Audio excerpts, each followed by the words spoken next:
Hello, friends. My name is Host Eric. I'm the host of Talking with Famous People, and I'm here. I'm live streaming. I'm bringing a certain wintry chill to the spirits of the brethren all around. Yes, mind is a wintry wind whipping from the mountaintops.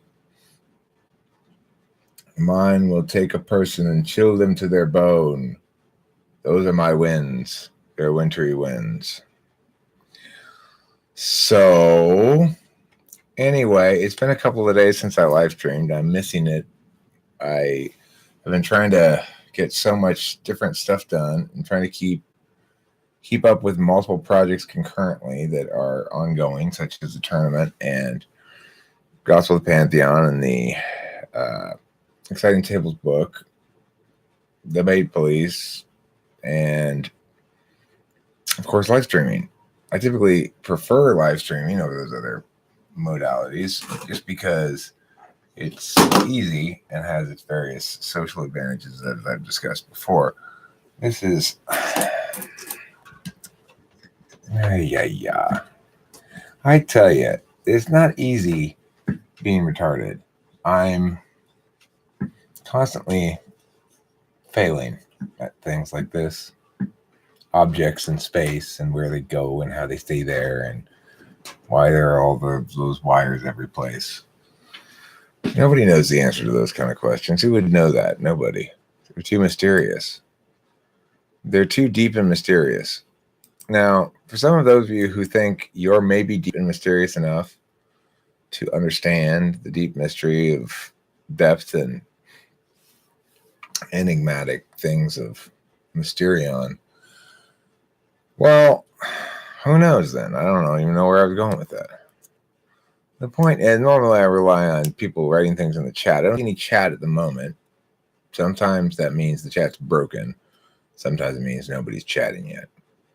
So hopefully we'll accrue some additional individuals who will. Thank you, Zandy. It works. Zandy tested it for me with her testing pH strip. Turns out it's pH balance of 1,000,000, which is pretty acidic. Or is that basic? No, it's acidic. I'll pull this down.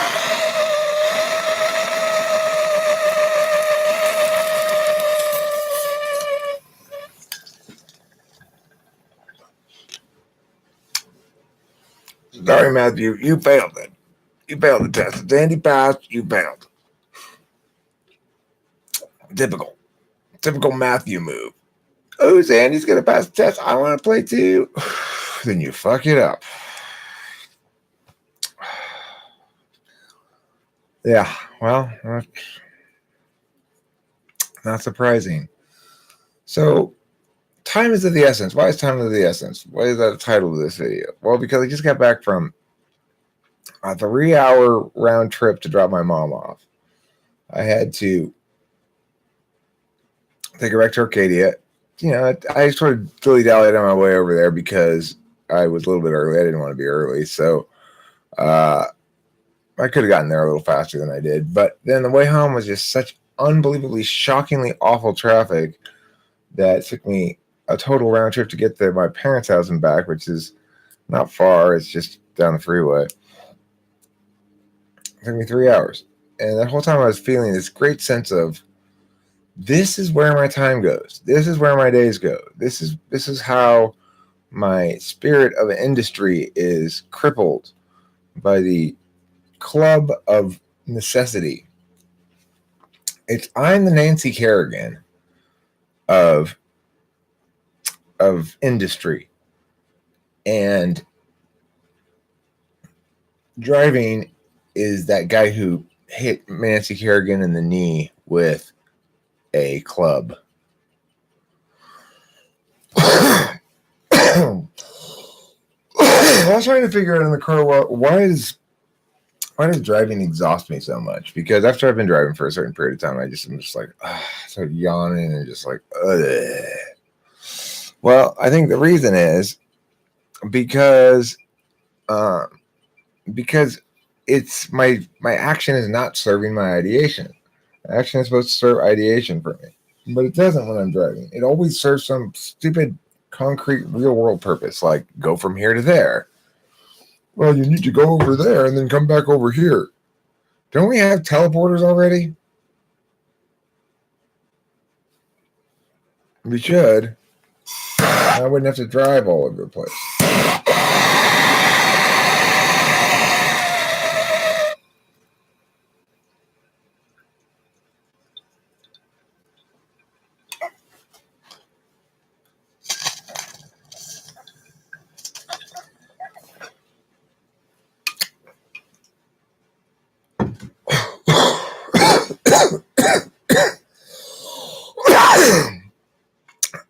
Well, just think about it. Albert Einstein is an illusion. Host Eric. I win. Adrenaline. That's why you don't use any when driving. I think the reason I don't use any when no, that's not NE. That's SE. That's the thing. To the extent that you're present and driving for reals, like trying to get someplace a little bit quicker, maybe trying to find the faster lane and shit, then you're stuck in SE mode where you're paying attention to opportunities in the moment. NE mode is when I'm not paying attention to what I'm doing. I'm just an autopilot. If I'm absorbed enough in what it is that I'm doing NE-wise in the car, whether it be listening to a video or whether it be making a video or whatever, if I'm finding that process absorbing enough, I don't notice the traffic really, and I just sort of all of a sudden I'm there. But if I'm not ideationally engaged enough in the car, and it's difficult to be because I don't really get off on making videos by myself in the car anymore. I used to enjoy that. I used to enjoy it a lot. I make videos all the time. I upload them all, but the thing is, I've exhausted the fertile ground of random pontification to a certain extent. I want my videos to be a little bit more purposed, to have some sort of idea behind them besides just a topic. And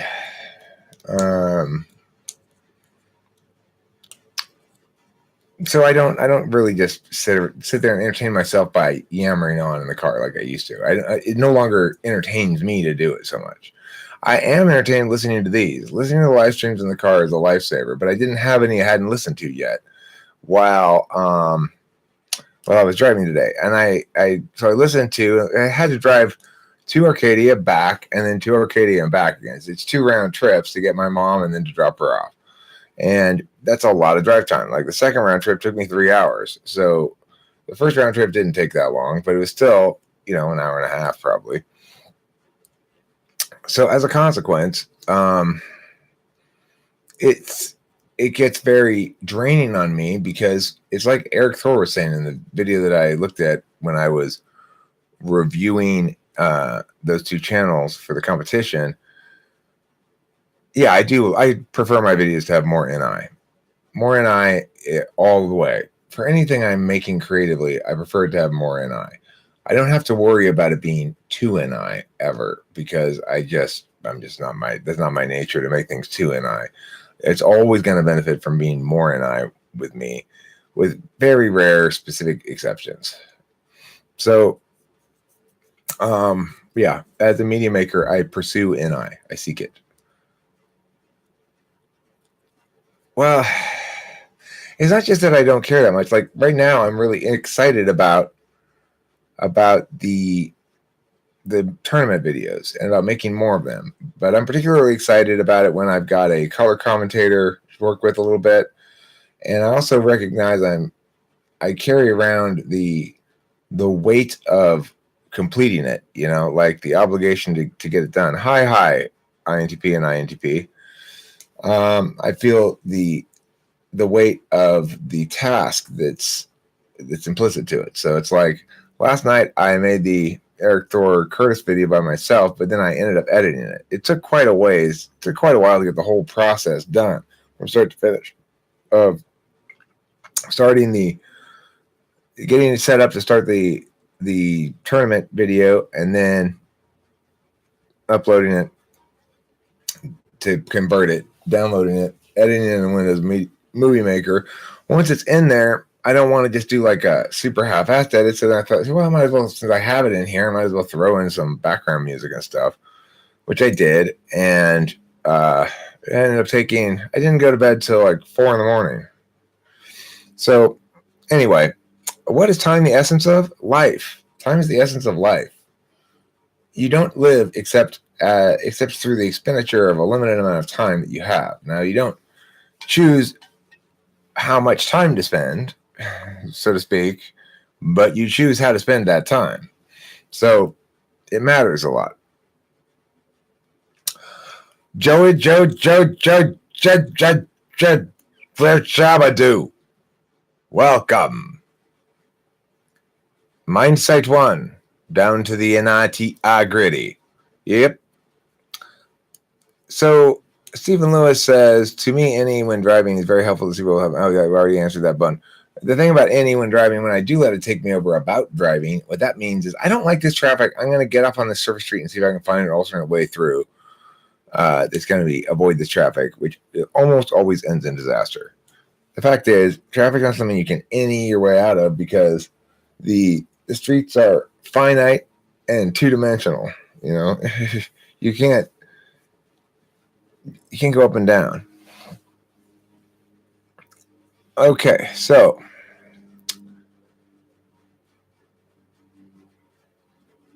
what I was talking about here is the issue of time. It's a question I just think about it. What is time the essence of? Is life. And hello, Annetta H. Well, see, this is the problem. This is the problem I'm talking about. I'm only on YouTube almost as much as you. I should be on YouTube more than you because I like being on YouTube and I don't like driving all around Los Angeles. It sucks ass. That's the thing that we sometimes forget about time, is that time is a function of individual agents and individual observers. That when they go through their world and they're like, oh, I'll meet you at 5 o'clock someplace, we do have a way of checking objectively what time it is. So, but that's purely determined by consensus. There's no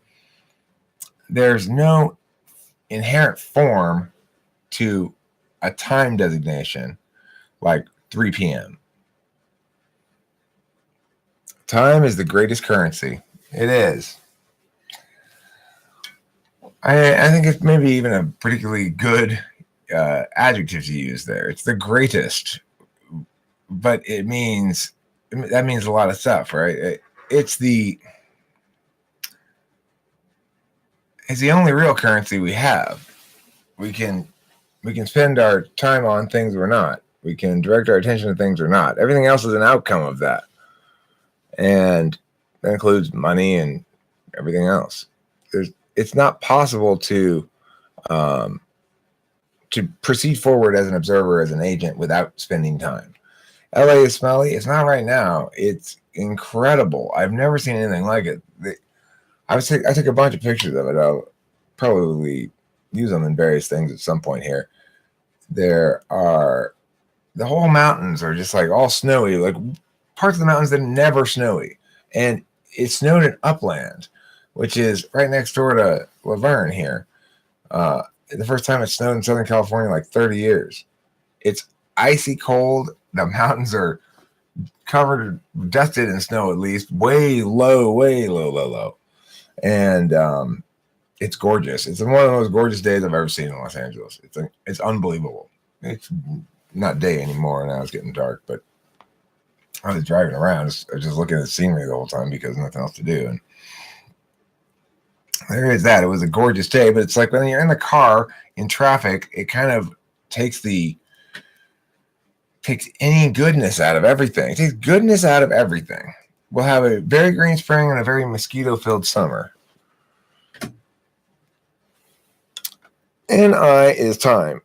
SE is the point in time. NE is the possible past. SI is the past. Well, then why isn't NI the future?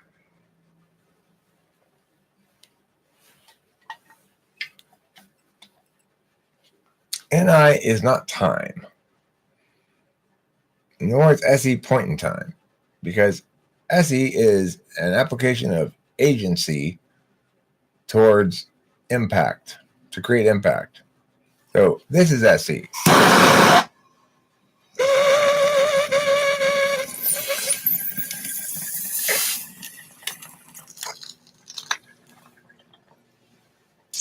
It's called pulling the bong rip. I use my extroverted sensing to follow through on my plan to pull the bong rip.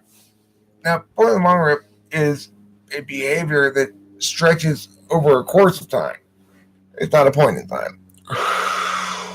And most importantly, remember, it's an attentional manner. So it's someone paying attention in a certain way for a period of time. Every attentional manner is that, first and foremost, and not those things you're saying. It's an attentional manner. So people are paying attention for a stretch of time in a given way and not some other way. SE is paying attention in the way that does shit, like digging a hole, hitting a baseball, or pulling a bong rip.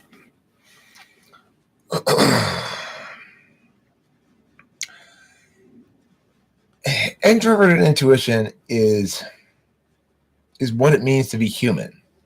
It's the capacity of, it's what it means to be a sapient, intelligent agent, because it's the capacity to collapse disparate elements into singular meanings that are resonant across populations in ways that suggest that it's inherent to communication, not to the people, and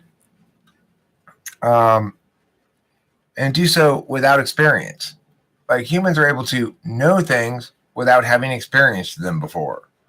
They're able to, through the application of meaning, through language and other abstract symbol systems,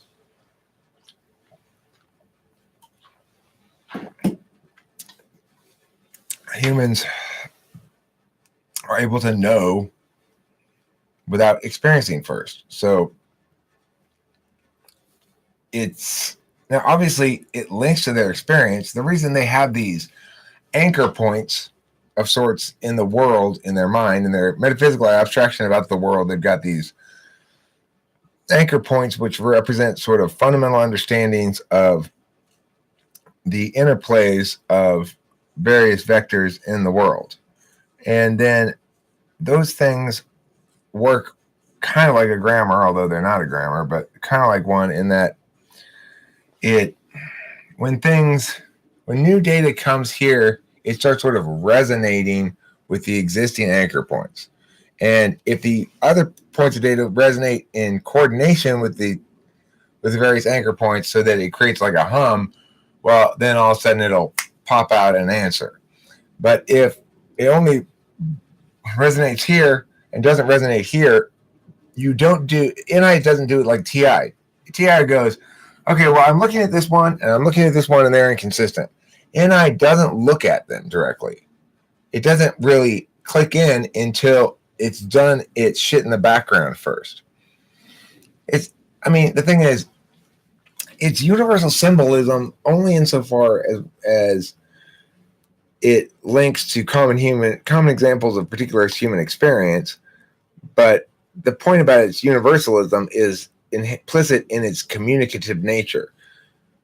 The fact that something is communicative or language based and conveys meaning and information means that it's using a universal presumption to launch from. You've got to presume that the information you have is information, that is to say, communicable across time and space, or else you wouldn't even try to express it, right? So there's got to be a presumption of universality before something gets converted into language at all.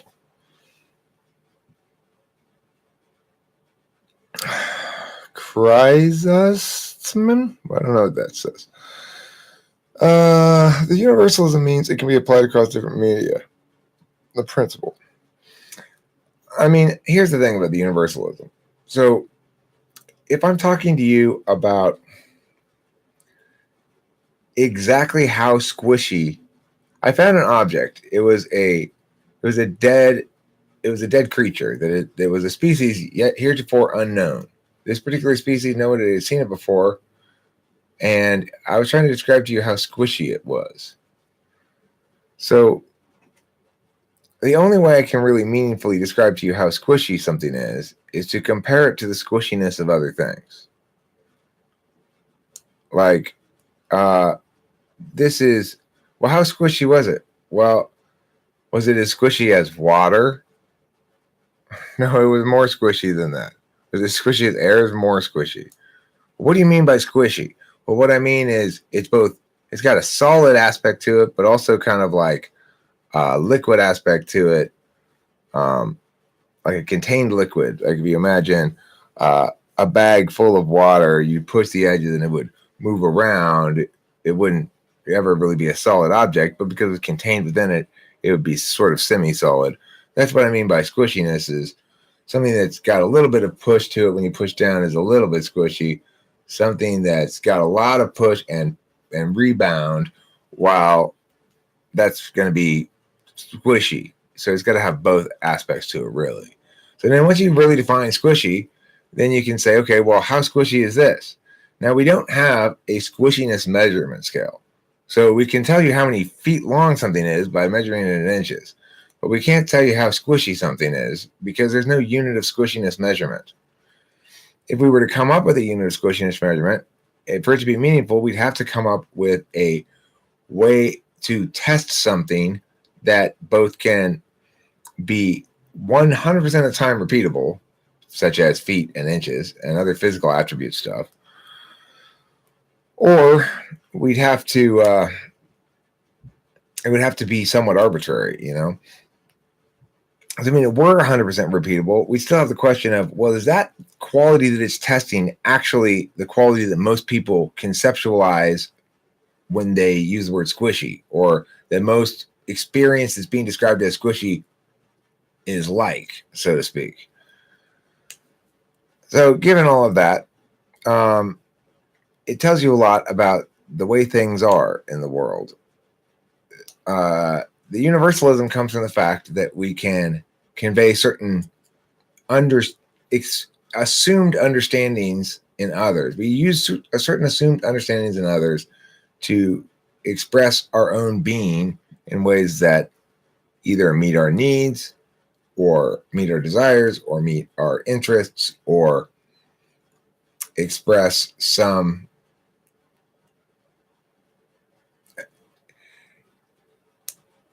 it's an interesting point. Okay. You think that's NI? No, I think that describing a sensory thing is not NI. My point is that NI has to deal with things that are objects, sometimes approximate and sometimes definitive. So the most objective kind of language is that which can be clearly defined in other terms that provide meaningful insight into the meaning of a thing without linking it directly to some other attribute. So like I can say that the status of this argument chain right now is standing. That means so far right now you're winning contention 3. It's standing. He tried to knock it over with his rebuttal, but it failed, and it's still standing. Now that's a statement that we can know precisely what I mean because it's relative to the grammar of the activity that's being done. The grammar of the activity says we're going to look at different arguments that go across a piece of paper like this. So I might say, oranges are better than bananas. That's the resolution, let's say, okay? Oranges are better than bananas. I'm affirmative. So I'm going to have like 3 contentions. Number 1, oranges are more delicious. Number 2, orange is a better color than yellow. And number 3, oranges have more vitamin C. Okay, so that's 3 different contentions. So let's say there's a debate going on that, and that's one of the affirmative contentions is, you know, oranges are a better color. Okay, let's say the person responds to it by saying, oranges aren't a better color because just because orange is a better color than yellow doesn't mean oranges are a better color than bananas. That's the person's response for some reason. And the other guy goes, yes, it does. It does mean that. That's exactly what it means. So then I would have to, as the judge, say, okay, well, your argument is standing. He made an attempt at a rebuttal, but it was weak, and you said the appropriate thing in response to it, which was, that's just not true. So given all those facts, I can definitively know what it means, concrete to the fact is concretized by the fact that I know what the activity is, and so I can adjudicate by the grammar while keeping the physicality, the physical world implications of it out of mind entirely. So the fact that somebody's going to win this round and be happy in the physical world with FI emotions, and someone's going to lose the round with sad emotions and feel that in the physical world, that's not something I ever have to consider or think about when judging a debate round, because the certainty of a thing is only determined relative to the grammar of the thing that's being done, so it's absolute. But in contrast, there's another kind of knowledge that's not absolute, and that's things like, how squishy is this? Because there's no unit of measure for how squishy something is, and it'd be difficult. If I said to you, I need you to make this squishy thing with a degree of squishiness equal to 7, you would have no idea what I was saying. If I additionally said to you, okay, well, I want it to be medium squishy. You make something that's medium squishy, and I'll make something that's medium squishy. Our things will not be the same squishiness. If I say, you cut a 8-inch long piece of paper, and I'll cut an 8-inch long piece of paper, they won't be precisely the same length, but within the error margin of our ability to be precise attentionally towards it, they are, unlike the squishiness. So I won't be able to tell the difference without really, really looking carefully if 2 pieces of paper are very carefully cut to 8 inches. It'll be close, so close, it'll be, yeah, they're the same size. On the other hand, if I say to 2 people, give me medium squishy, then I'll be able to tell the difference, no problem. I'll be like, these are not the same squishiness. This one's more squishy. So the point of that being, physical world stuff is a quality of physical world stuff. It's particularist in nature, such that you're limited to approximations in defining it. Some things approximate better for humans than others, and the reason space approximates better than, say, squishiness is because we have so many solid objects that we're dealing with. Most of the stuff we're dealing with is either a solid object or a medium. There's only a few liquids. If everything were liquid, it would be a lot harder to. We'd have a much more fluid. We'd have a much more fluid ounce based kind of system than we do inches and feet and shit, right? If we were fish and we lived in the ocean, would we need feet and inches? No, because we wouldn't be trying to put physical object places. Like, well, where are we going to put the kelp forest, Doris? Are we going to put it underneath the coal? Can it fit there? Well, I guess you could do that, but that assumes you live on the bottom, the ground of the ocean, and most fish don't live on the ground of the ocean. I don't know. Maybe they do. Maybe, but you get my point. The point is that the reason we use feet and inches and stuff is because we're so married to solid objects.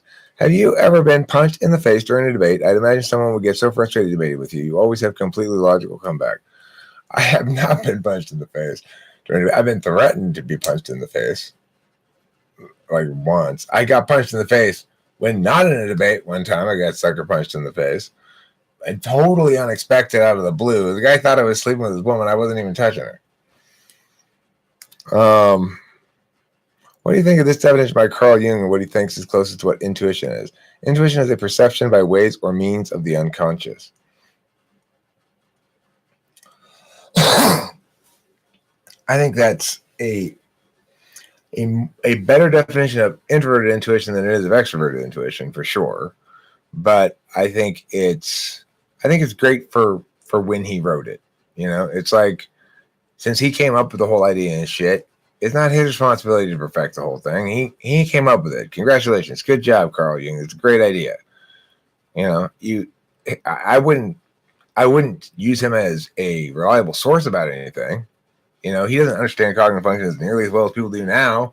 Just like I wouldn't consult the Wright brothers on how a jet engine properly works. They may have invented airplanes, but that doesn't make them the most knowledgeable source on how to fly airplanes or how to fix airplanes or what airplanes do or what airplanes mean.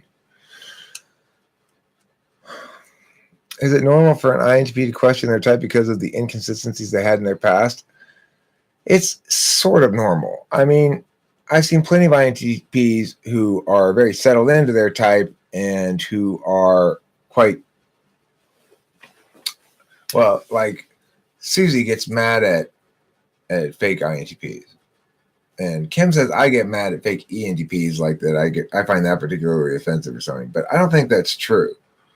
I just think I get mad at whoever is making me mad. So if somebody's making me mad either by saying stupid ass wrong argumentation that really annoys me, or like that Crystal girl in that video who just made me mad by just pure virtue of shitty ass FE, you know, then I get all meow. But normally I think it doesn't bother me if somebody is a fake ENTP. I don't care. It bothers me like when I try to tell them that though, and then they pull a ESFP and you don't know me, and doesn't matter what anybody says, or any of the data, or any of the facts, or any of the reasons, or any of the logic, or anything intelligent at all. I'm sticking to these guns. They're my guns. I made them up in my own brain, and I'm going to hold on to them forever. Then it gets a little annoying. But, you know, I get it. That's their thing. That's their thing. Without them, we wouldn't have... Well, I think without them, the Hidden Leaf Village would have been lost, right? Without Naruto, it was flattened, and so many people were dead. But he convinced that guy with all those poles stuck into him to resurrect everybody. Flubber, a candidate for the universal definition standard of squishy as defined by the absent-minded professor. Well, even if we had some sort of norm, I'm not exactly sure what quality you'd be measuring. Like, is it like push on ability or chewiness? What do you exactly measure to determine how squishy something is? If you want to know how long something is, what you're measuring is the amount of physical space it takes up using a approximation stick we call a ruler. He did do a good job of rescuing all those Pokemon. And then in the end, what was weird is he went through a really dark, depressed period. And he started to wonder if maybe he shouldn't have captured them, and that maybe they didn't really want to be captured. Maybe that they liked it better out there in Pokemon Forest. Started feeling really guilty. Everything started seeming dark and shitty. And he killed Brock one night when Brock was sleeping. They'd all gotten drunk together. Ash, Nurse Joy, Brock, that other chick. And smashed him in the head with a frying pan until he was dead. Pretty sad story. Little known facts about Pokemon. Also, I expected him to be pretty insightful given he studied it for 6 years. Who studied what for 6 years? I hope Curtis didn't convince you that he's an ISFTJ just in his videos from the March Madness. No, I told you. I'm very hesitant to be convinced about anything about Curtis because he's got a mischievous... I said gleam. I meant gleam in his eye. But I do kind of believe it increasingly just by sort of his general vibe. He could be acting, but I don't know. Yeah, that's quite possible. He's not successfully fucking with me, though, because I'm well aware that's a possibility, and I'm not committing to typing him as anything in particular. I'm just, if nothing else, giving him feedback as an ENFJ, he should be happy to receive, which is, hey, you're pulling it off pretty good. You know?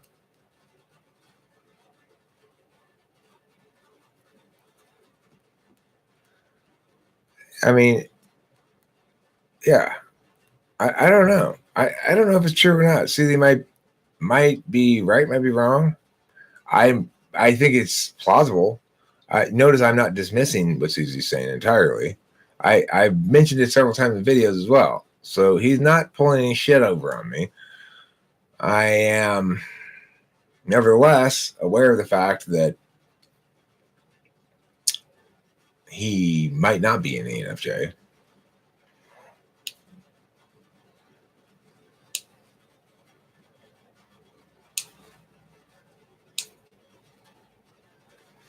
Have you ever left a debate with the other person having a different point of view, or is it impossible to change someone's mind just with words? It's very possible to change my mind with words. It happens all the time. Usually in minor things, like, but it happens all the time. Every time I feel like I'm wrong about something, it pretty much happens. So, like, if you argue with me and you have the winning point, I'll almost always immediately concede the point. Okay, you're right. I fucked up on that one. I wasn't thinking about that thing. You're totally right. I mean, it happens to me all the time. And then I will change my perspective accordingly. Well, that is true. He may not be an ENFJ, but I tested his SI versus NI, and his NI is in the top 4. Okay. I mean, this is the one thing I would say about that video with Curtis is he didn't demonstrate any actual SI in that video. He just spoke about it correctly.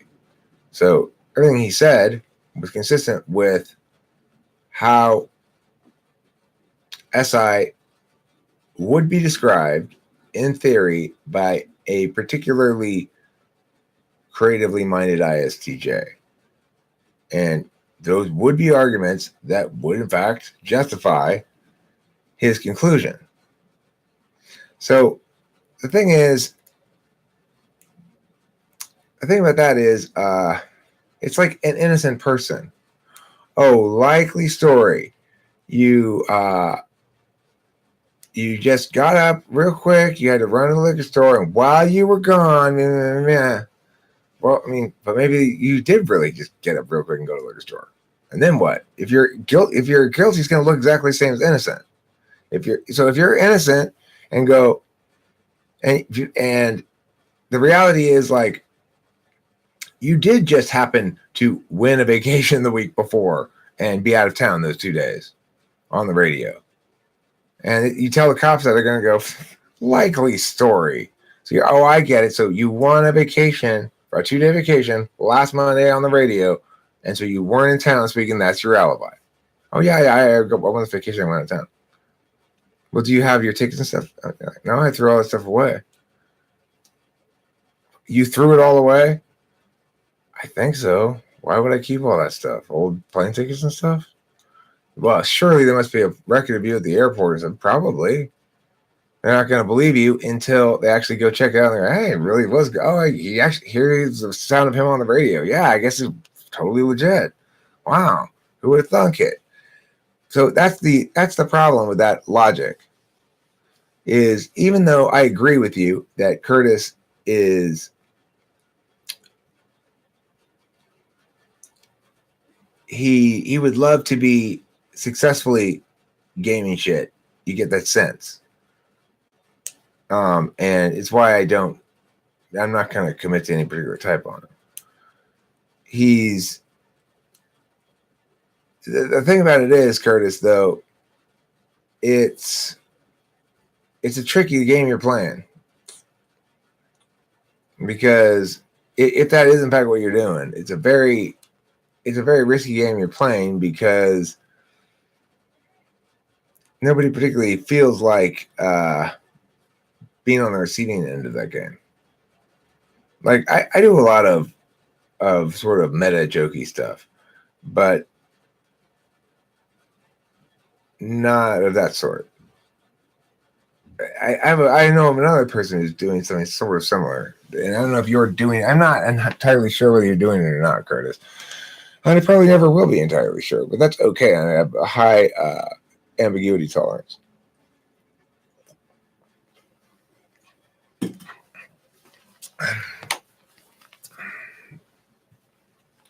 Well, I haven't interacted with them very much, so.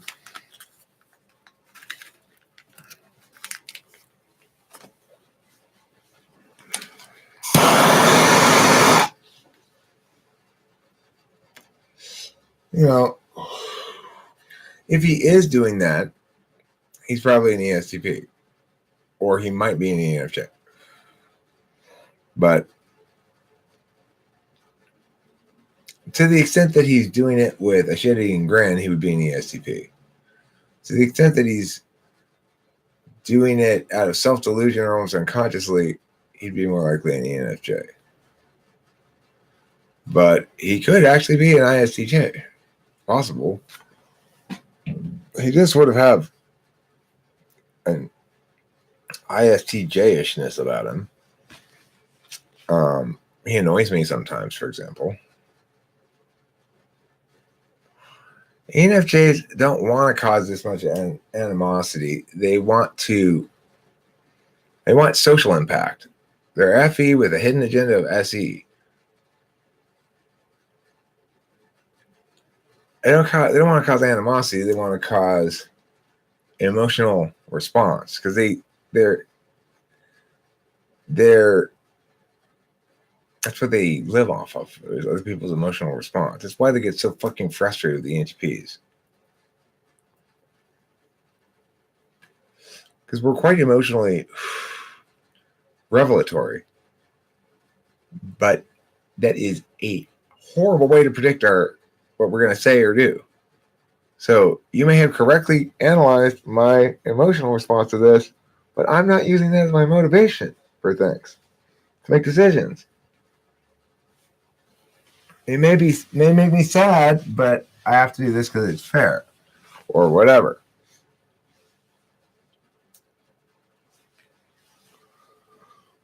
But a negative one is fine? What do you mean? Let me see. Am I behind here?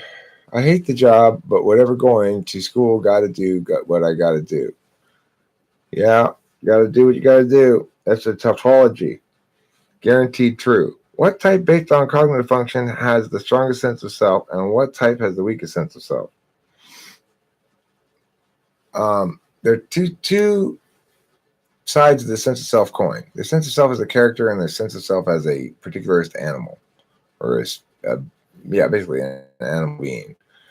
And the types that have the weakest sense of animal self are ENFJ and probably ENTJ, because they have 7th slot SI, and they have either backside or 4th tertiary, seeking inferior, that's what the word I was looking for, inferior FI. So FI and SI are the authentic self functions, and they both link to the particularist.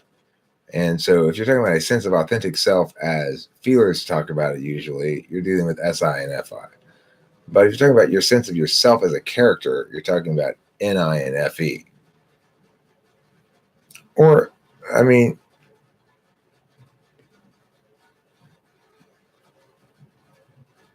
yeah, probably. I think so. I don't know how much ENTJs really have a sense of themselves as some sort of epic hero. You really get the sense that ENFJs do. Or they understand the people in those terms, in terms of like, what character are they? Let's see. Everybody just chat it out. Let's make a video together and people can see my ISTJ-ness. Okay. Because every time you try to shine your 3rd slot FE, they come in with their FE dominant and shit all over your FE 3rd, and you get semi-jealous. I don't think that's it. Because, the thing is, socionics would say I'm the benefactor, they're the beneficiary in that relationship. So they benefit from being around me because I provide them TI and NE to civilize their NI a little bit. It's an NI-NE conflict. I don't like tool function NI nearly as much as I like dominant NI.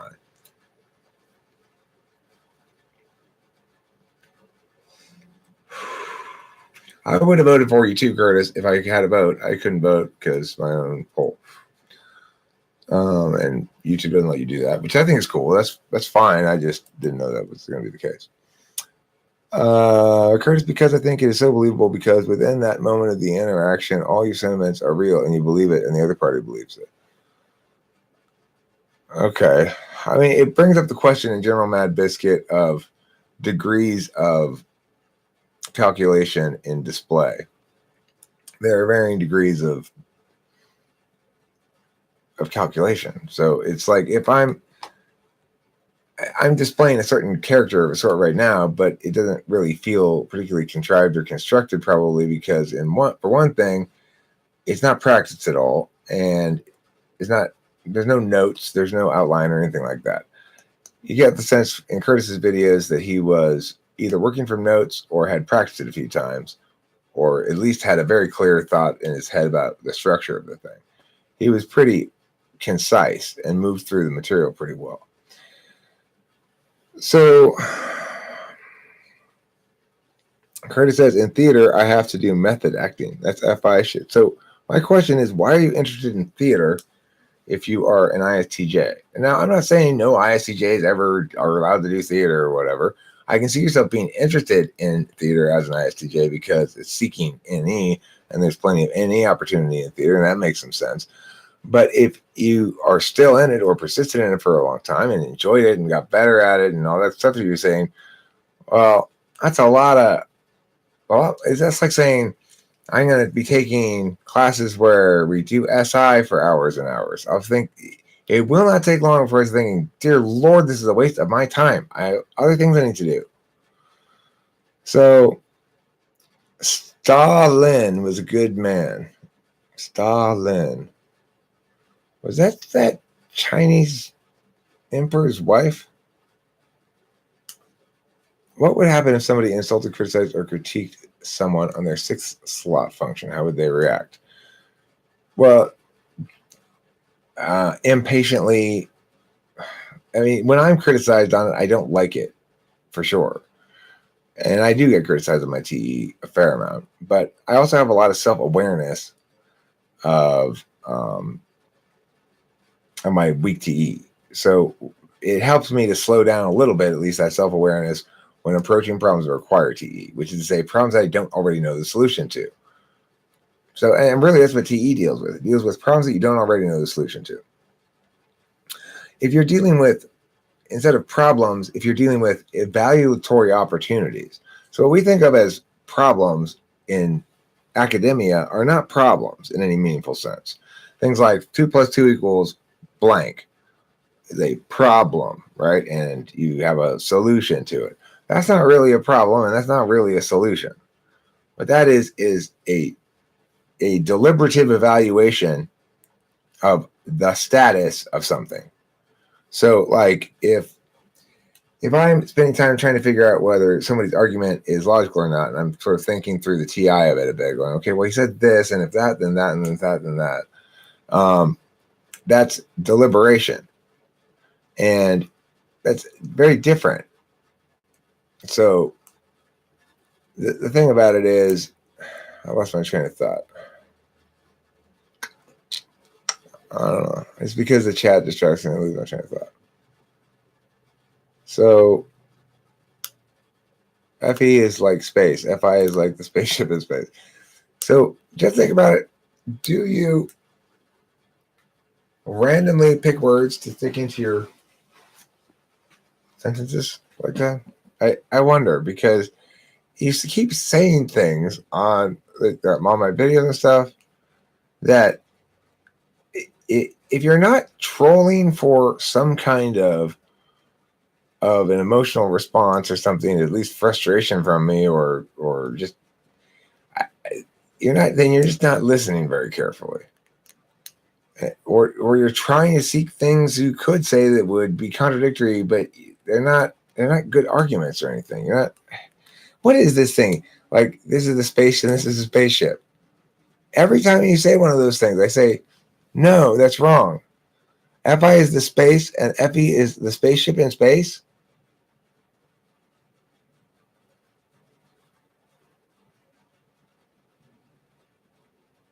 No,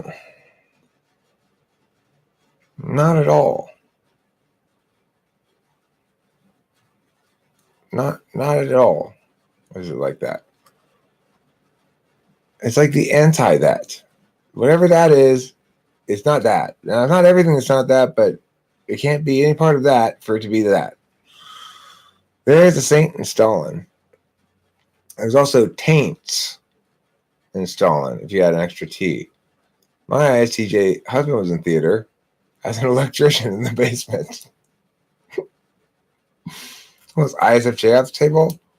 Curtis, you're off the table. Okay, you've fallen off the table with your buffoonery. I was afraid of Trotsky, not Stalin. That's why he was killed. Oh, yeah. Well, there's a big difference between Trotskyism and Stalinism.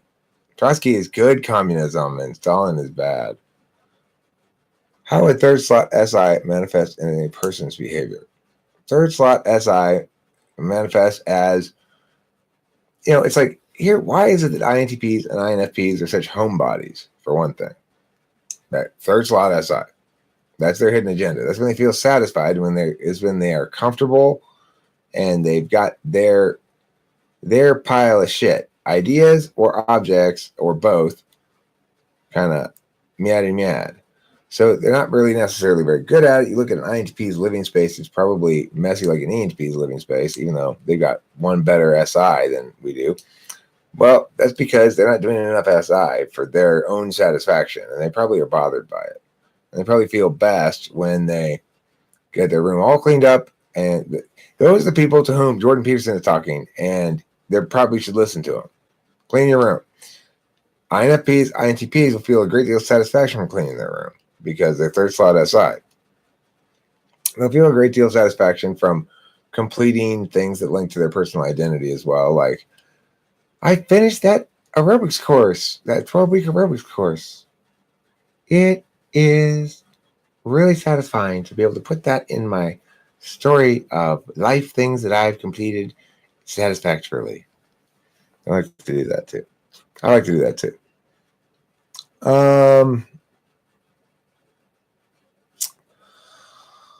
Now we got some stuff to work with here. When communicating with people, are there any general principles you would suggest that relate to cognitive functions and the way people pay attention? The thing is, if you're asking for general principles to identify cognitive functions in people's communication with you, the answer would be yes. You can look for SI by looking for particular examples. So usually an SI Dom, and Curtis does not do this, and it's one of the strikes against him. Now he's going to start doing it, but he's double bound himself, right? See what I'm saying? I'm sure you do. I don't need to explain it. So the thing is, an SI Dom will normally go, SI is like a peach in that it has a furry surface on it. Like this one time when I went to the farm with Judy and we went peach shopping, and I got some peaches from the stand. I put them in my basket, and I was like, "Oh, this feels so nostalgic and good, like the fuzzy fuzz of a peach." And that's why meow. That's how they tell stuff. They give you the general principle first, and then they give you the example, and they elucidate on the example, and then at the end they link back to the general principle. That's how SI Doms tell about shit. Now, is it possible that Curtis is still an SI Dom who didn't do that in that video because he's intentionally trying to be focused on communicating information about the topic, not about himself? Yeah, that's possible. That's something anybody might adopt as a strategy in communication. You probably were taught it in school. Don't write your papers in first person. So that's not an eliminatory thing for me. But like I said, I don't know. LJ says you're not an ENFJ. Other people say you are an ENFJ. You say you would love to be an ENFJ, but you're not. I would love to not be an ENFJ, and I am not an ENFJ, which works out fine. Then I said, how do you know you would be able to grab her? Curtis, you described, well, I'm bigger, stronger, and I will be in a more balanced mental state.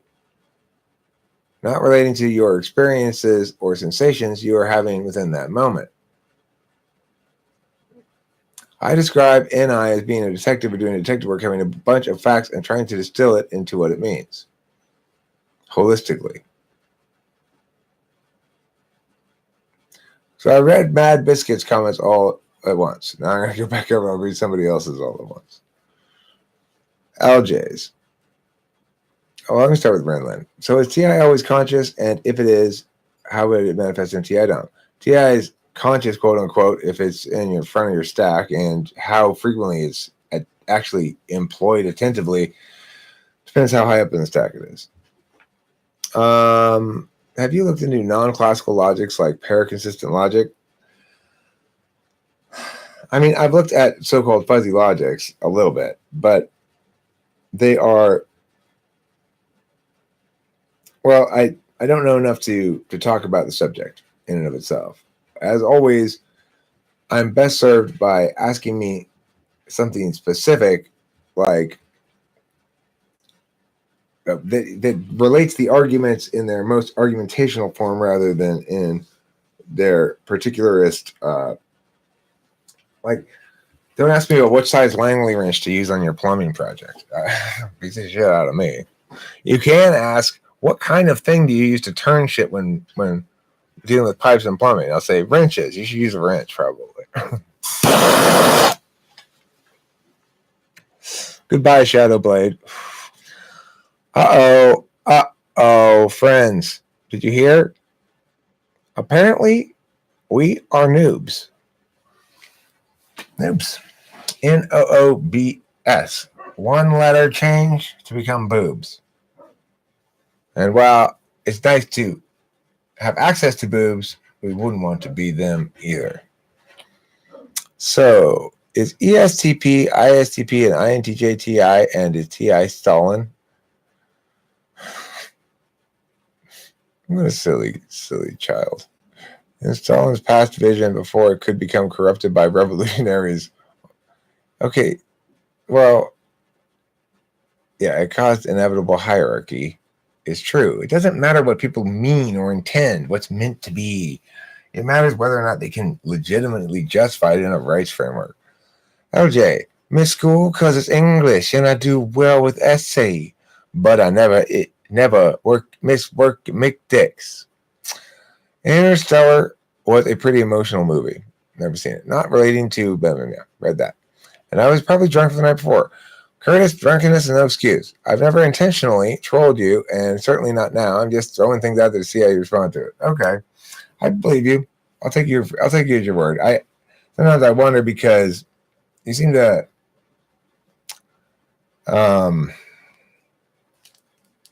yeah, I guess you're just throwing out random shit to see how I respond. That's fine. Nothing wrong with that. I got no objection to that. Evelyn, you need to clean your goddamn room. All right, I've been telling you this for fucking weeks now. How many? I want you to tell us honestly right now. You look around your desk right now, Evelyn. How many empty cans or cups are there? How many? Count them. I want to hear. Yeah, and I cleaned all day and it was very satisfying. I bet it was. I would be satisfied by that too. Curtis, what do you do when you're not at work or school? What are your interests other than LJ? Don't take that. His interests are cognitive functions and trolling us on YouTube. INXP likes SI way more than they understand their own inability to properly put that in order to the extent we like it. That's a convoluted sentence. What? Heather, cleaning your room. Good job. Jordan Peterson called me earlier and he said, make sure to tell everybody to clean their room. So, clean your room. My room is spotless. My desk is just spotless, filled with crap. As is this part of the desk over there. My other crap. It's hard not to have crap accumulate on surfaces. It's one of life's biggest challenges, I would say. Keeping surfaces free from crap is, well, it's somewhere between winning an Olympic gold medal and winning a Nobel Prize in terms of difficulty. Why do you like socionics? I don't like socionics especially. I take certain aspects, certain ideas from it for sure. I learned a lot from socionics, but I don't consider myself a socionicin or something like that. Joe Rogan here, about to go on stage and do some comedy. Okay, well, tell that joke about host Eric that you've been prepping, okay? The one about how he went on his live stream one day and he convinced you to go on your podcast, and then you're like, okay, and he went on your podcast. It's not really a joke so much as it is a true story you're going to tell. All right, how would dominant NI manifest in a person? That's too broad of a question. That was, for example, of NISE, and I asked you a series of questions like that you were never brought up your experiences or how you would interpret any of the sensations coming in the moment. That's directed at one Mr. Kurtis, who's in here battling it out, trying to defend his honor. I really am an ISTJ. He cries out. What functions would you link to figuring out real-life special problems? TE. The real-life Tetris game of loading your own moving band. TE. Just TE. All real problems link to TE. That's what deals with real problems. That's why I'm so useless. I'm very intelligent about anything that's not real or that doesn't matter at all, right? If it's real or matters at all, I'm an idiot. So, that's fine. I'd much rather be like this. It's got to be more fun than being TE. TE seems so goddamn boring. Why you would want to be a TE person, I don't know. You should have chosen differently in the womb. You should have said, Mom, these hormones are going to make me TE. Is that what you want? Don't you want me to be witty and useless instead of deep and useful? No, I want you to be witty and useless. Okay, make me an NP.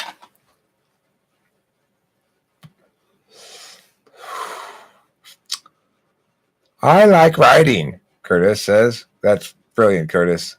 You obviously do it very well. Do you think studying physics is a rational thing to do if you are truly interested in metaphysics and only want to study physics on the off chance it contributes to understanding metaphysics? It's too broad of a category to study then as an addendum. I wouldn't mind studying certain things in math and physics to better my metaphysical library, but I certainly wouldn't take on the whole course of study. That would be wacky like a poo-poo. Well, they're definitely not. Bullshitting and playing FE games are not the same thing. They're not. Well, playing FE games is kind of bullshitting, maybe. Eric, I get you don't believe me, but I bet if you met me on a peer end, you would get that I'm not full of shit. Listen, Curtis, the point is I wouldn't conclude anything decisively either way because I've got enough TI reason to withhold judgment that I don't need to rely on my gut to conclude anything. But I've already concluded to withhold judgment, so there's no need for me to concern myself with my gut. I asked this already, sorry, but how did you get into typology? Well,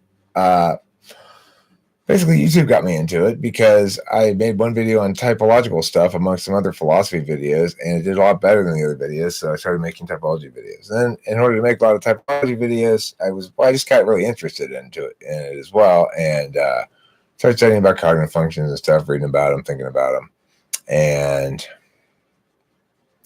that's basically how it happened. And then it's just like this has more of a community than I think most any other. I'm sure there are other equivalent communities on YouTube. Like there's this guy who comes around here sometimes who's a cup stacker.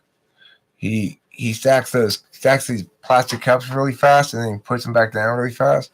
Like that's probably a community that's, I don't know how tight knit they are or whatever, how much they keep commenting on each other's videos, but it's like this subject matter seems especially conducive to drawing intuitives into a community of intuitives that talk somewhat about cognitive functions almost unavoidably once you have it as a framework, but additionally about a lot of other subjects that intuitives are interested in talking about. We do comprise a distinct minority of the population. Not everybody around here is an intuitive, but those who are not are sensors who have an interest in intuitive things. I've noticed that Kimberly, despite being in some ways not very bright, she's got a remarkably good writing voice, which tells you how much of writing has to do with FE. And she's got excellent grammar. She writes really well. You know, she doesn't write things like fancy philosophy papers, but her prose is quite clean and it rolls nicely, and she expresses things well. It would be easy enough to want to correlate for somebody who, with my cognitive function biases, it would be simple and almost natural to want to link writing skills with intelligence. But it shows you what a sillily broad term and undefined term intelligence is. People are very intelligent about certain things and very stupid about other things, and it's really about things. It's not even so much a manner of intelligence.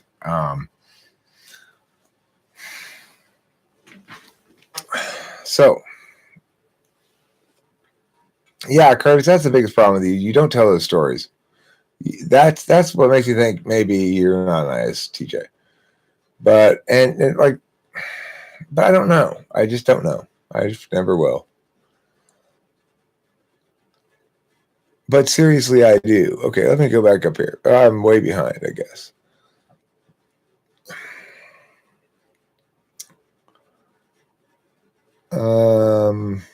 Eric, I read that. I know I am not the one who was asked, but I have 6 cans and water bottles in your room. Okay. Well, I've got 1, 2, 3. I only got 3 or 4 at the moment. Seems like just by my existing, my workspace or room gets dirty. I know. It does, isn't it? It's frustrating. I already asked this. Sorry, I already answered that. But it's TI Logic Chad destroys TE Fax Tart at his own game.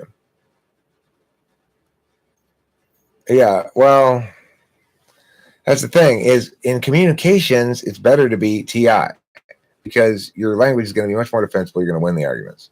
In problem solving in the world, whether it's universal or particular problem solving, it's like there is no universal problem solving, first of all. So this is something that I wanted to address to Evelyn in particular, because I was thinking about it more. She's got really thinking about this universalist particularist TE thing. The fact is, a solution may generalize, like, here's a new solution to keeping your house cool. It's called the air conditioner. We're going to get rid of these fans now. Okay, so that's a solution that's going to generalize. But for the company making that, when the problem is solved not by figuring out how to get everyone's house cool. It's figuring out how to get my house cool. And the generalization of it, that's the NI resonance of it with other people. But the TE is nobody figures out how to make something to get everybody's house cool. You know, you always figure out how to make something to get somebody's house cool, or you figure out how to make something to make your company money or something like that. So problem solving is always problem solving. It's not something else. And when you try to make it universal, then you make it into something else. All right, let me light a cigarette. Curtis, you low-key just convinced Eric you're an IC. You didn't convince me of shit. The metaphysical realm is more real than this physical reality in which we partake. Mad Biscuit.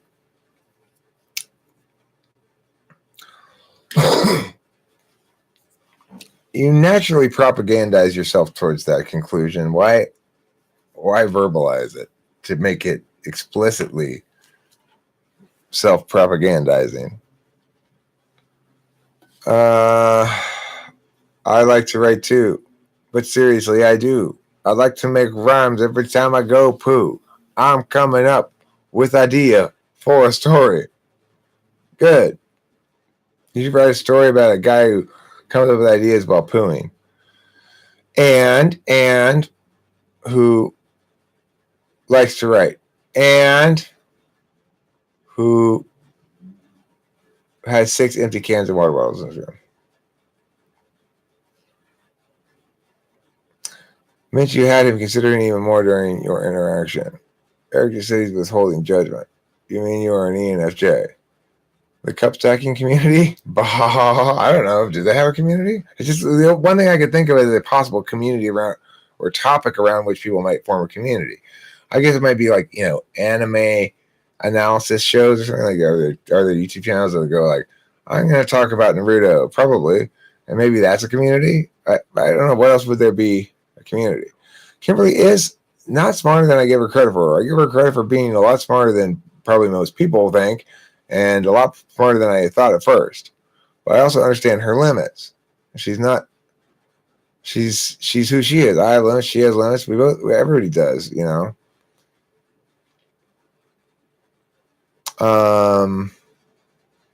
so clear you are an ENFJ, at least to me, or ESTP. That is the only things that make sense. ESTP would make sense to me if he's trolling. He's ESTP or ENFJ. If he's not trolling, and I'd buy. Obviously, I'd think he probably is an ISTJ. What drugs would specific cognitive functions prefer? Action functions prefer speed, or uppers, or cocaine.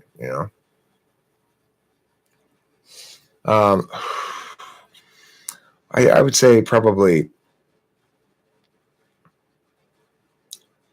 paired with FI, much more likely to go into downers.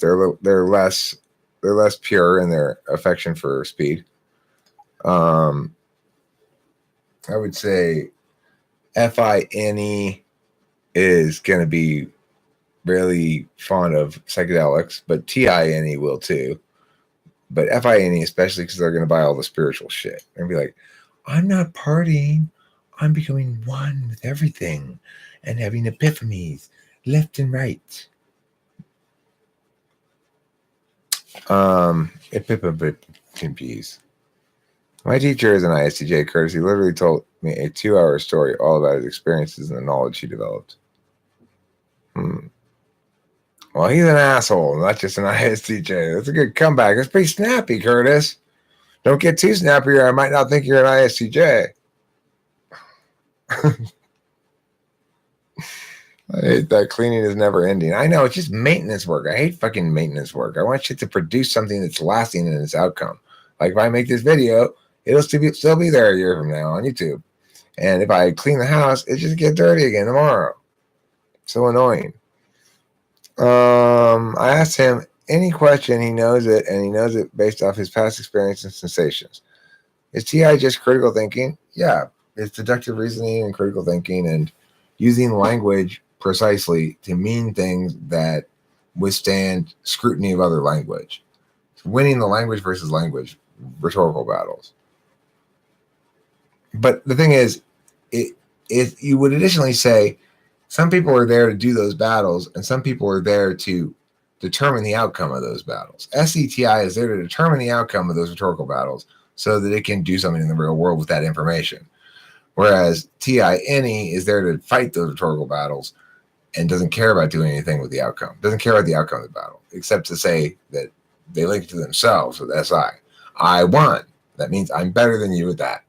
That's the only thing that it means, really, for ENFP. But for an ESTP, it means, okay, that's the most logical thing, so that's what we should do, and that's what I'm going to do.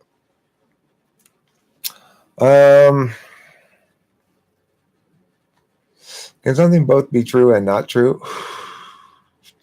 Well, not true could either be false or no truth value.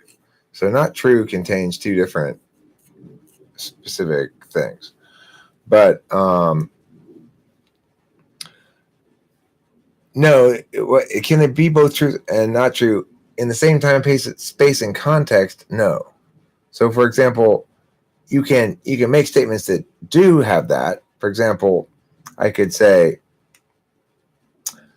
This is a tree. And also, this is not a tree. Or this is a tree. And also, it is not the case that this is a tree. So those are truly contradictory premises. This is a tree, and this is not a tree. Those are not contradictory premises. But this is a tree, and it is not the case that this is a tree. Those are exactly contradictory premises.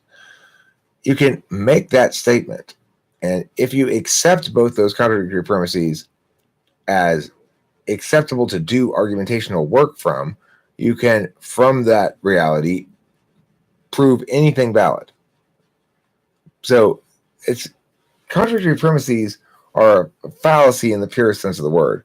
The definition of the word fallacy is an element of an argument which, being fundamentally unsound, renders the argument as a whole invalid. And that shows you how, no matter how good the argumentation is built off of these two exclusive premises, it won't matter because the argument as a whole is invalid because it's built on two contradictory premises. So if I say, okay, now work with me here. So first, premise one, this object is a tree. Object A is a tree. Premise two, object A, it is not the case that object A is a tree. And then it doesn't matter whatever else you say. You can continue to put premises till you're blue in the face and do as argumentational work as long as you want, as much as you want. If you use those contradictory premises in any way in the argumentation, it's going to render the whole thing invalid. If you use either of them. Actually, I mean, no, you can't. You can use one of them and potentially do valid work, but it could be invalidated by the fact that the contradictory one is still there in the premises. So, okay, let me scroll down.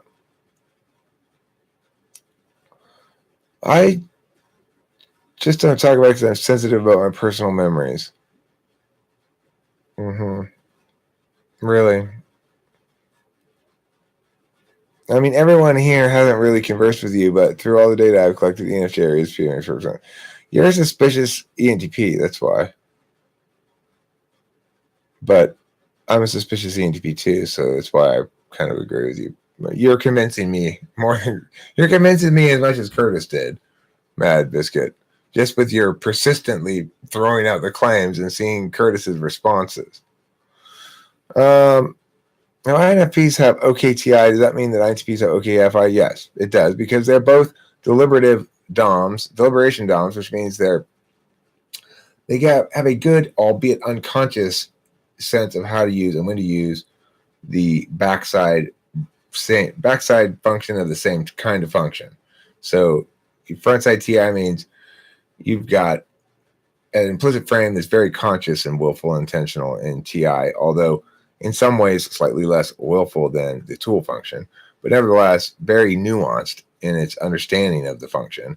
And then you have the unconscious version of the same thing. So it's pretty nuanced and pretty powerful, but because you're not incorporating it in your own self-concept very much, it can also be resented. You can feel insecure about it, and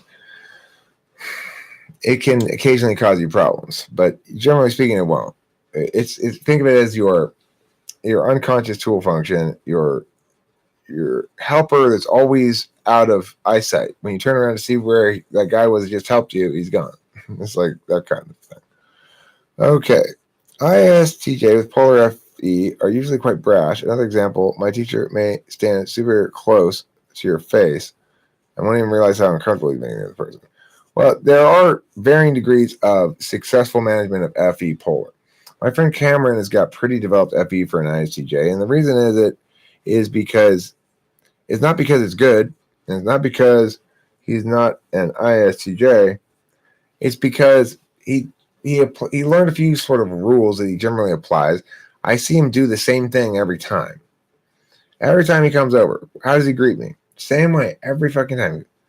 Hey, senor. Every time. It's crazy. Okay. Possible for an XNTP to suck at debating. At first, it's very possible for an ex-NTP to do one of the following things: to conclude they aren't good at it for no good reason except some stupid intuitive shit that is not as reliable as my experience and knowledge, or they think they're better at, they expect to be good at it without having to do anything. And again, I have to go fucking whip their asses. They're the best types at it, and even a weak ENTP or an INTP would be good at it. So it's not possible for you to suck at it, provided you've gotten some training. It's also not possible to be really good at it in a meaningful sense where you can hang with people who have training without getting training of some sort, whether it's from YouTube or whatever, I've got the debate videos up if you want to watch them. Let's see.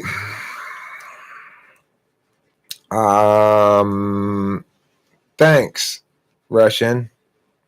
Curtis. Let's see. Wait, now it jumped ahead. So it's two-dimensional in strength? Oh. That's what you're saying. Thanks, that guy, for. Yeah, if a genuine NTP is bad at debate, they're just inexperienced, or they just don't have any, or they're going up against somebody who is experienced, who's got an equivalent function stack, That's the thing. I've had plenty of NTPs come up against me, but the only ones who prove a real threat are competition debaters. They prove a threat. I mean, I've had former debaters who could beat me most of the time in most debate formats. Any day, probably.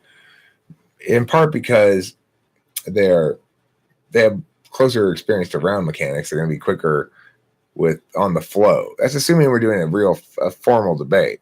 If we're doing an informal debate, I'll usually win those, though, in my mind. But they're not necessarily a clear determiner. So, all right, let me move down. Paradoxes don't really exist. It's very paradoxical of you. You name the thing and then claim it doesn't exist and therefore has no name. What? My mind is blown again. Switch perspectives and it's not a paradox anymore. What? My mind is unblown. It is unblown now. Which would be more important to debate, TI or NE? I mean, you need them both. You need them both. Or you can go with NI and TE.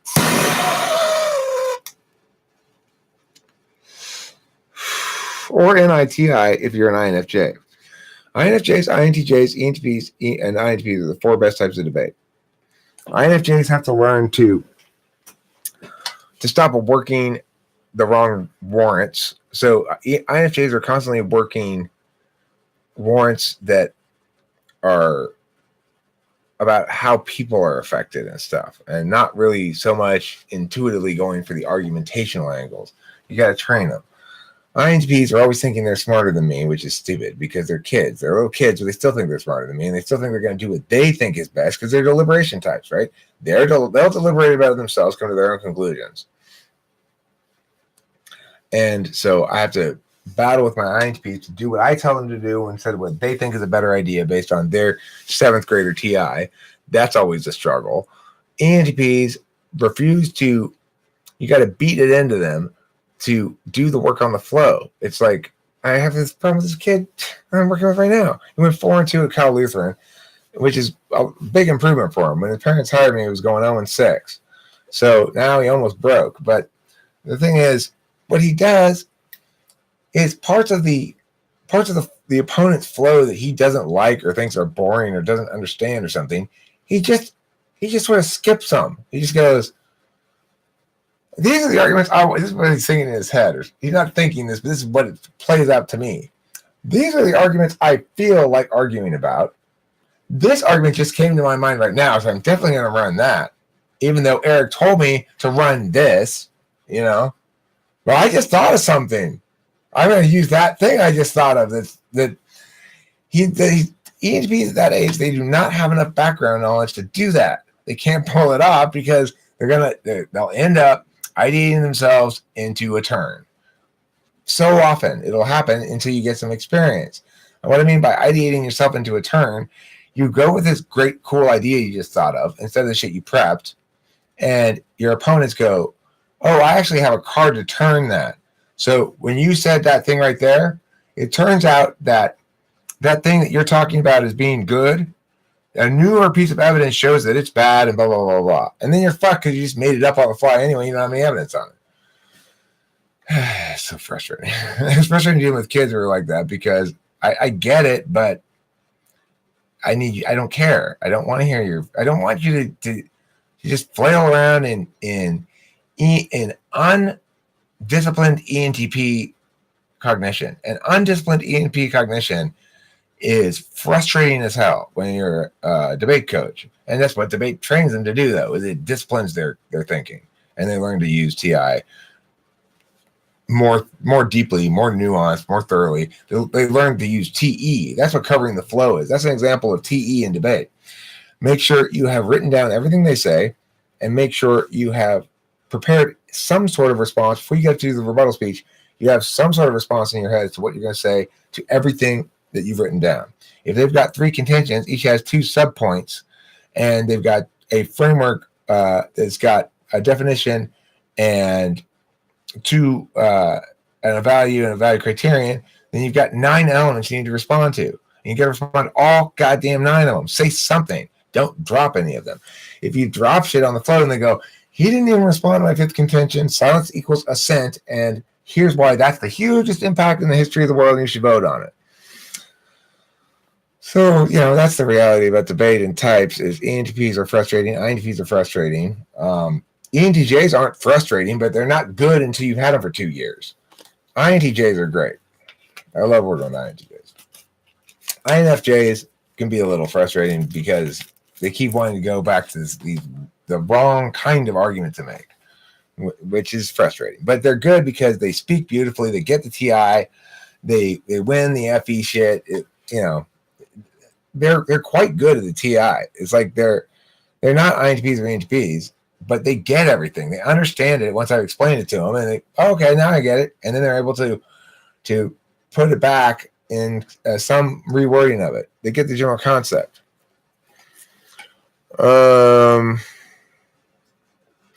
It was never a paradox, which meant it was a paradox, paradoxically. Unless you have a paradoxy, in which case you need 4 boats to make that useful. Curtis, the fact that you think your SI is good even when you never use it can correlate with 7th slot SI. That's true. Good point there, Mad Biscuit. You're winning this debate. Mad, that could be... See, he's doing a terrible job in this debate. That's ISTJ. Huh? See? So you're defeating him so soundly proves he's an ISTJ. Turn!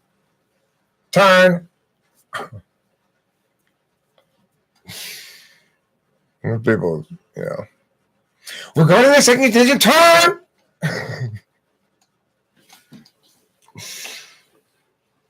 The debaters are funny. They get so serious in debate round, they're going, Hicker's 22! Let's see here. TI is more important than prep. NE is more important once the debate begins, is my guess. TI is important in both contexts for sure, because you've got to be able to on the fly pick out which of their arguments contradicts which of their other arguments, or potentially which of your arguments, or find such sorts of links like, okay, well here, hold on. He argued that too many vehicles in Iran mean increased likelihood of corruption because those vehicles get resold or something. And yet in this other part of his plan, he's advocating military aid to Saudi Arabia. But I have a card here that shows how those trucks are going to get from Saudi Arabia to Iraq. And so I can turn it. I can turn its impact. He's advocating we send these trucks to Saudi Arabia. And in the other part of his case, he's saying trucks in Iraq are bad. But I've got a card that says trucks in Saudi Arabia inevitably end up in Iraq. That's called an impact turn.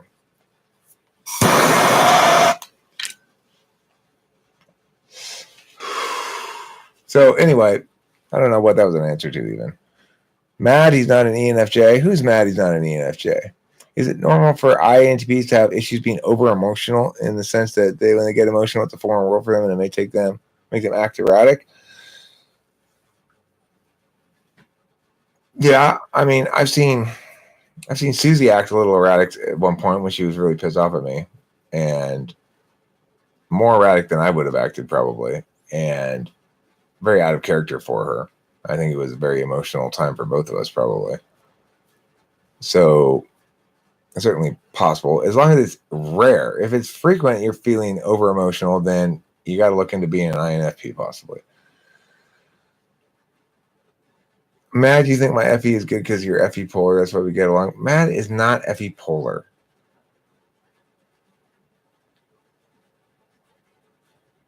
Mind blown. I need some third-person perspective on myself. Where should I obtain this data? GWFP? Not Eric isn't live right now. I'll go into the man himself. Oh, good. Here's my perspectives. You need some third perspectives. I'm the third person. You're the self. Here's my perspectives. Beige. Herd of Giraffes and ha cha cha cha cha. Extremely useful to come to the man himself, huh? I wish we could talk this out. I would list the examples, but typing hurts my fingers, and it is such an inefficient way to deliver information. I agree.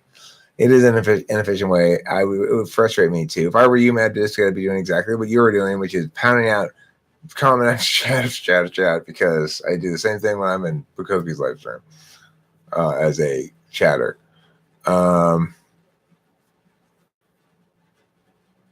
Curtis, if you were using FE, you would be TEing your FD. What the hell does that mean?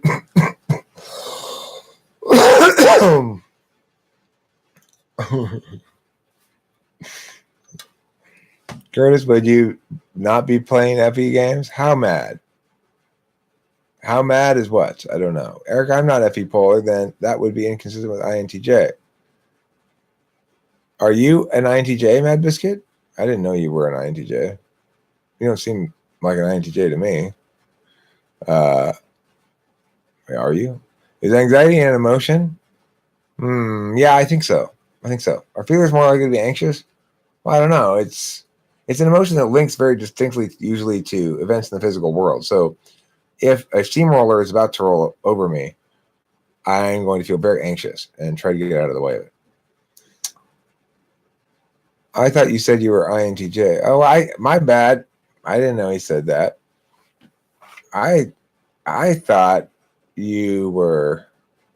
I might be thinking of somebody else. I thought you were ENTP, but I might be thinking of somebody else that I was thinking about. I get people's names kind of mixed up sometimes. I'm definitely saying Mad thinks he's ENFJ. I'm saying he's definitely not FE first slot and likely TEFI. Eric, I'm 95% sure I'm INTJ. I'm curious what you think I am. Well, I mean, I don't know. I met you before? When did I meet you? I don't remember that. Since you didn't, I don't remember eating any angry breakfast rolls. Since INTJ have tertiary FI, are they driven by their values when doing things? Well, they feel satisfaction when they are able to experience their authentic attachment to the people and things in their lives that matter to them, and experience the pleasure of being with that thing. So, for example, Gollum, is that his name? In Lord of the Rings, that meow guy. You know what I'm talking about? That guy, he is he's engaged in FI tertiary when he's hanging out with his ring and going, "Oh, my precious. Oh, yeah. I love this thing so much." That's FI tertiary. They want to spend time with their loved one and really just get off on. Oh, really? You were Guest? Well, how am I supposed to know you were Guest? See, you changed names. I would have known if your name had been Mad Biscuit, maybe, but instead it was Guest. That's FI tertiary, is being like that guy with the ring sitting there and just like tweaking out on how much he loves it and how he'd hate to lose it. And if he did lose it, he'd do anything. He'd jump into a volcano after it, even. That's FI tertiary. ENFJ don't have social anxiety like me. if I'm anxious, I usually feel physically off, uncomfortable. So it's an SI-FI most likely. I wonder if SI polar people also notice physical discomfort of things like anxiety. Thoughts? I have a clear distinction between anxiety and physical discomfort.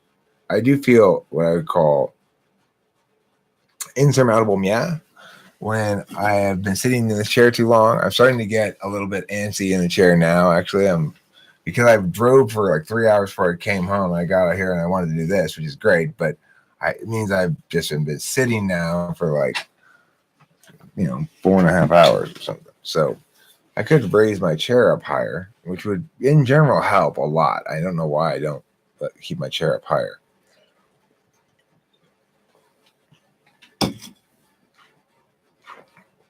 I do know why, because I'm not attending enough to SI. That's why if I were an ISTJ, I would have some special chair that was ergonomically designed for my particular butt shape and that reclined at exactly 23.5 degrees to be the perfect angle for my comfort in my back and to keep my posture consistent the whole time so I could sit completely still.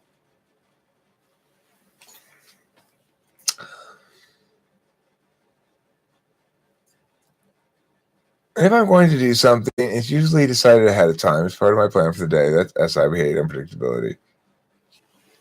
I mean, I agree with you that planning ahead for the day is not NI, but I mean, to some extent, it's not necessarily SI either. What I was saying about SI and the time thing is SI people, SI DOMs tend to view the day, view life as a series of single days. They don't tend to remind themselves so much about shit beyond the end of that day. They'll write that stuff down, or they, it's like shit between now and a week from now will always be immediately pressing to an SI DOM in a way that precludes them from not from planning ahead too far, but from worrying about the plans too far ahead, usually.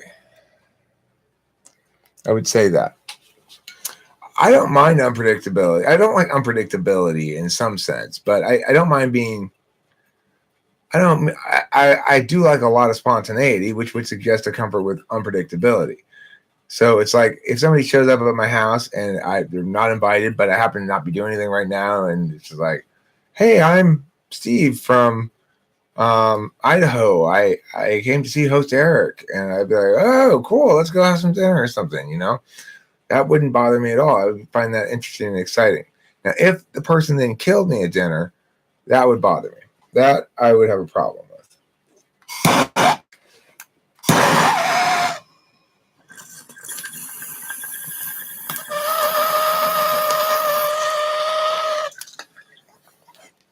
Or they molested me.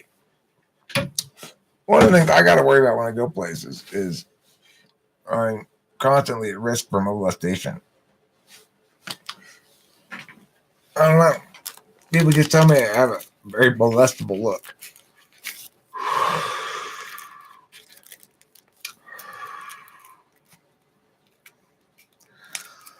I was butthurt when it didn't go the way I envisioned. Put the bong down. Why? We need your brain wired the way it is. It's wired on THC, my friend. I've been smoking bongers since I was 14 years old. If you think it's wired well, then you prefer me smoking weed. You've never seen me not smoking weed. If I don't have weed and I'm not pulling bowls, then I'm at the weed store buying more weed. SI polar can manifest in feeling of clumsiness and lack of confidence in physical appearance, its ability to be pleasing to others. That's interesting. A lack of confidence in physical appearance correlating with poor SI. I mean, I've seen INFJs be very concerned about SI stuff like, do I smell? I'm worried that I smell. Not just right now. They'll be like, I'm worried that I have a bad odor in general. And no, what are you talking about? You smell. I never even thought about your smell at all, even once. Oh, listen, if I can get those eyeballs to finally pop out, then I'll be high. That's how you know. So you know you really managed to get high. Which reminds me, fucking Kimberly. I came home earlier with weed from the weed store, and I put it on top of Matthew. You were butthurt when you had gay sex. Normal. If it was oral, then no.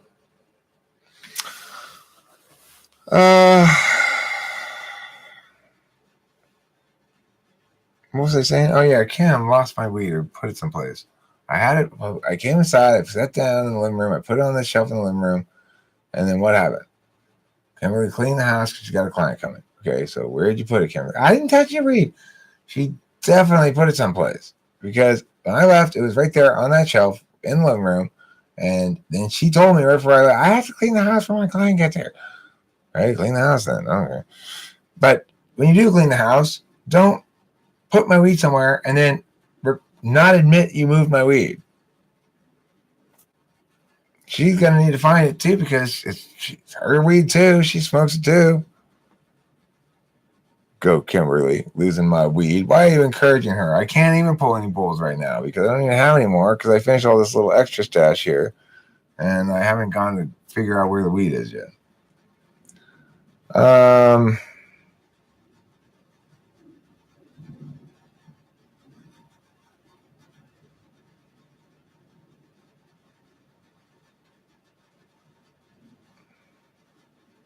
That's a funny stipulation, Mad Biscuit. I don't want anybody accepting the type if they don't understand how they're that type other than ESFPs and ENFPs. A totally appropriate stipulation. Absolutely appropriate. You're just banging your head against the wall if you're trying to convince ENFPs and ESTPs to understand it logically why they are or are not even type. You'll never get anywhere with it. It's just you're banging your fucking head over against the wall. Curtis, take it with a grain of salt now. Curtis, take it with some salt.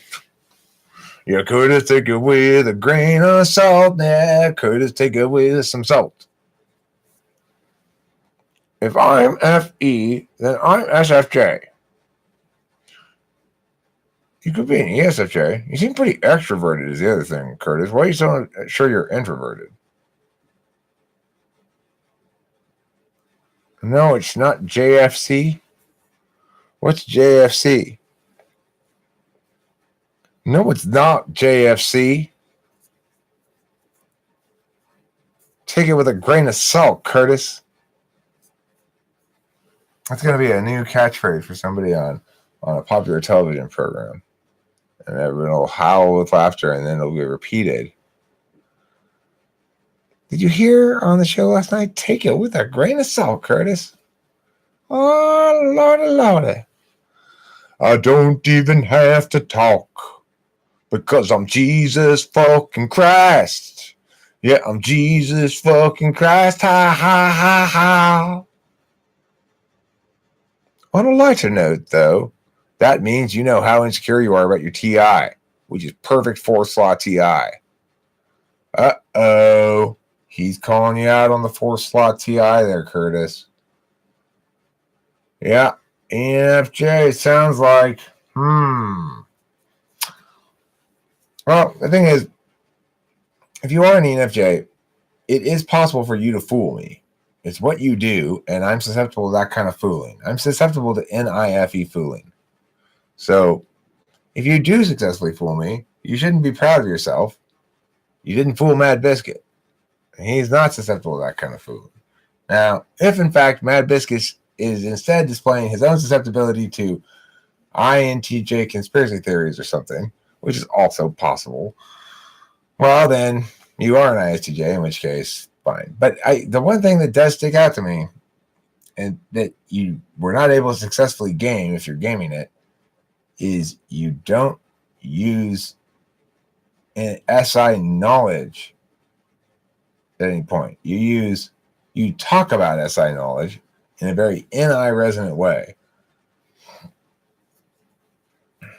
Mad Biscuit may be fooling himself, but like I said, it's quite reasonable to think that an ISTJ might successfully master the skill of talking about a subject matter without referencing the self or particular examples very much, and it be NI resonant to some degree, because they do have 8 slot NI. It's their unconscious tool function. It's their role function, Socionics says, and it's better than they think. Where's the anxiolytic terrain? I don't know. Is it possible I'm an XXXX? I don't know. Are you more hardcore than triple X? Not noticing. That's pretty hardcore. Just think about it. You're going to be talking about bukakis. It's going to be gross. You don't even want anything to do with quadruple X. It's just too. It's really not anything sexy about it. It's just, here, let me squirt discharge on you to be gross, you know.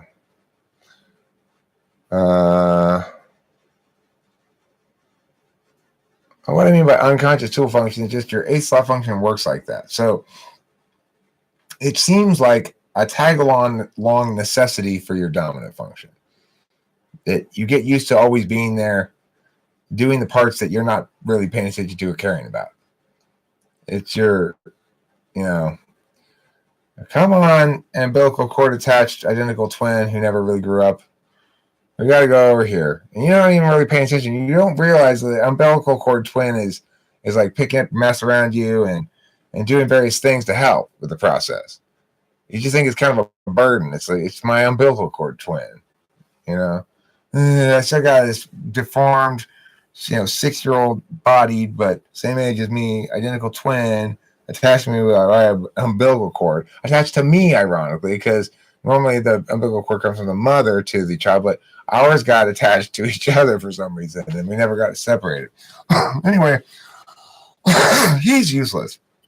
I hate him. I'm embarrassed of him because he's so deformed and stuff, and I really don't like what being criticized about him. Except you're wrong. He's not deformed, really. He's doing all kinds of shit for you, and you just don't appreciate him at all. It's like that, And other people don't view him as deformed. Other people go, that's cool that you have such a cool deformed thing over there that does shit for you. Oh, I'm done. Good. So, and I am actually in the process. I was not in the process. I'm about to start closing up shop here because I want to find a weed in Boston, and then I want to. You did find the weed. Where was it? Remember you found it? No. It's on the porch. No, you said it was on the porch. I didn't find it on the porch. Oh. I went out there to look for it, but I was unable to find it. Well, I put it somewhere because you had it right out in the open and my clients all showed up. I know, but then when I asked you where you put it, you said you didn't put it anywhere. I did put it somewhere. Okay, well, we need to find it. Find it. Okay. So, did you do a video with Chloe today? No. Why? She's really worried about it. So I had to talk her off the ledge. Worried about what? Doing the video with you.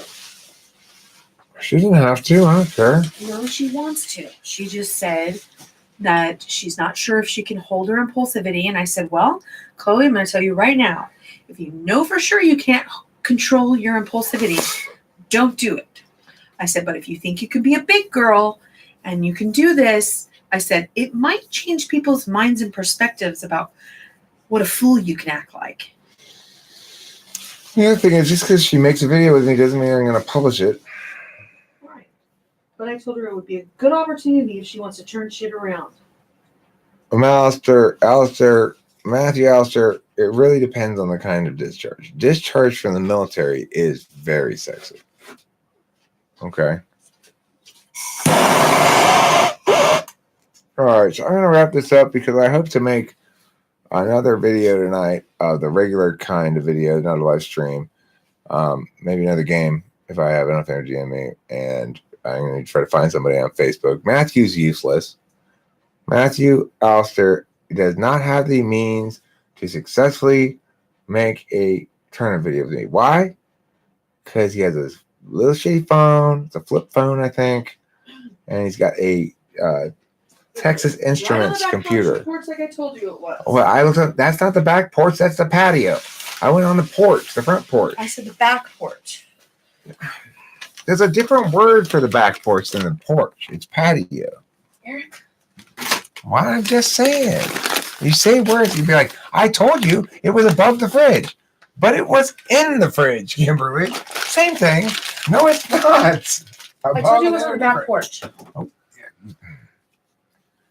Okay, I think you said porch. I think you didn't specify back porch. But I guess I can't say 100% you didn't say back, but I'm pretty sure you just said porch.